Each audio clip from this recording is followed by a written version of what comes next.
Hey folks, welcome back to another edition of RV with Tanner. I'm Jim Tanner, your host. Hey, today I'm going to be talking to you about a new all-in-one kind of jump starter charger kit from Schumacher. The model number is FR01337. I'll put a link to it down below. You can go look at it on Schumacher's site or Amazon, whatever. But it's pretty cool. I had done a video like this for a device about 4 years ago, which that device was getting a little older. So I contacted Schumacher and they sent me the updated version. There's a little bit of differences and I want to walk you through that. If you want to take a look at the other video, there's a link up in the corner. You can check that out. But this is their newer model and I'm going to walk you through it real quick and kind of show you the value. So it's basically a jump starter, a compressor, and a power inverter converter. So it can do three basic things for you. Right off the bat, we're going to start up here at the top button. And that turns on the AC inverter. There's no noise, so now this actual plug is hot. So you can get 200 watts continuous power, 400 watts peak at 120 volts. So that's pretty cool, and it comes with the one plug here. And I'm gonna go ahead and turn that off. And then the next item you can turn on and off are the 4 USB ports. There are 4 2-amp plugs. So they're all there available for you. On the older version, it only had one USB plug, and I think they've made an adjustment over time because we've got more and more things that are USB powered. So they've added the 4 ports in order for you to get to that charging capability.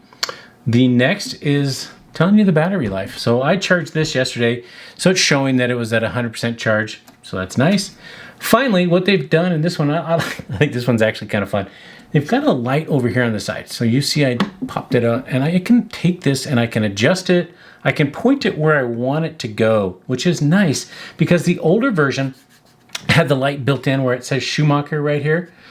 So I had to actually take the device and then point it to where I want it. And this thing's, you know, not super light. So it was a little more cumbersome in order to get that light where I wanted it. Now when I have this little light here on the side, I can point it exactly where I want.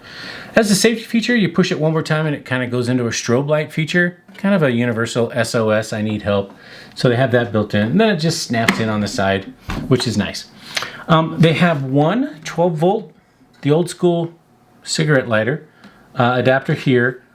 I personally don't have anything anymore that has a cigarette lighter 12 volt supply. Maybe you guys can put some comments down below and tell me what you still use with a 12 volt cigarette lighter adapter, but I'm pretty sure I no longer have anything like that. Everything has pretty much gone to USB. So let me know what you guys still have. So there's still 2 more features, the jump starter and the compressor. So I'm going to kind of do these in a little bit of order. So I'm going to show you what the jump starter looks like when I turn it on. So when I turn it on, it will engage, and it now tells me that the battery is 13.1 volts. So that's perfect. I think when I charged it up yesterday, oh, by the way, this is an AGM battery in there.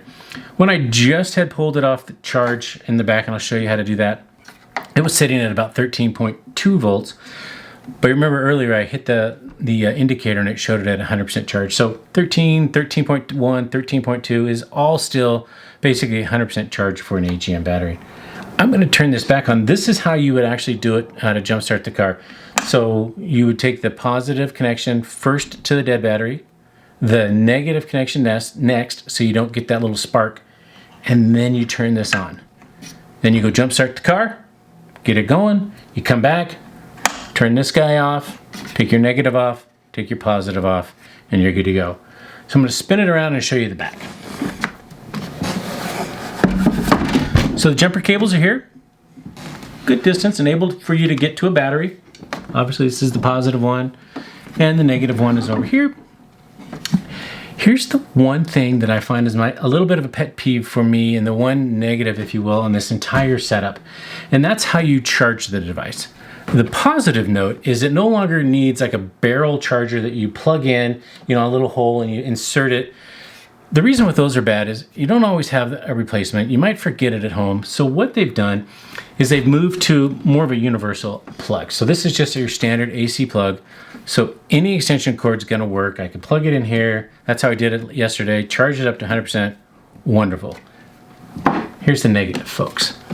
When this negative battery jumper cable is in place, you can see it's in the way here. So you see the cable kind of comes in. If I took an extension cord and I tried to plug it in here, it bumps into this. Is it a huge issue? No, because I could just turn it off on the front, unplug it, or unclamp the negative, charge the device up, and I'm good to go. So just a little nitpicky thing that I thought you might like to know. Yeah, not huge, but I mean, I understand why they wanted to get that there versus the old barrel connection. So that's cool. Just wanted you to know. Finally, in the back here is the compressor connection. So it's got about a 2.5 foot connection here. You would take your connection here and then screw it into your valve stem on your car.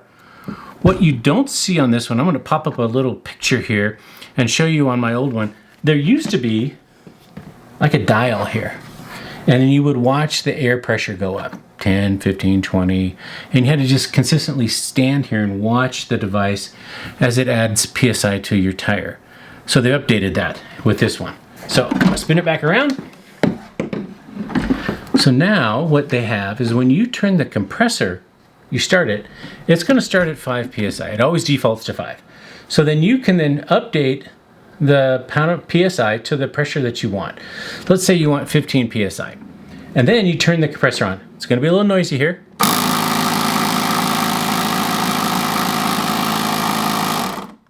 So I turned it off manually, but the way this works is now you've told it what PSI you want, and it will inflate the tire to that pressure and then stop. So you don't have to continuously watch. I think that's awesome. So now I no longer have to sit and look at a little gauge going up and hope that maybe it's 35, 37, 38, whatever you want. You just put it in digitally. Really, really cool. Turn it back off. A nice thing about this, as you guys have been watching this, as I hit these buttons and they come on, every time I hit the off, it says off. So you don't have to guess anymore. Did I turn it off? Is it still on? I don't know. So I think that's cool. The one thing I told you about earlier was the USB. When I turned them on, they're live now. So they're not live all the time. So you're not kind of burning power with USB ports just sitting here waiting to be used. You actually have to engage it and tell you. And again, it tells you that it's off.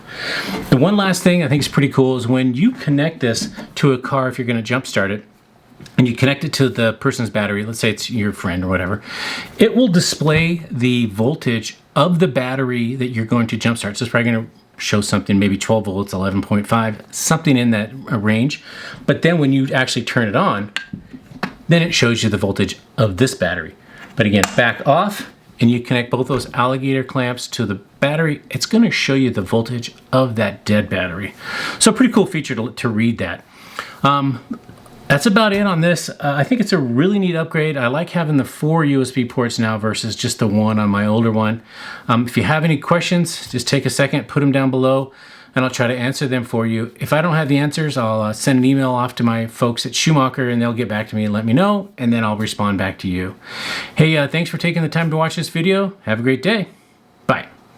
So if you haven't done so yet, please remember to hit the subscribe button and then hit the little bell so that it reminds you when we post new videos.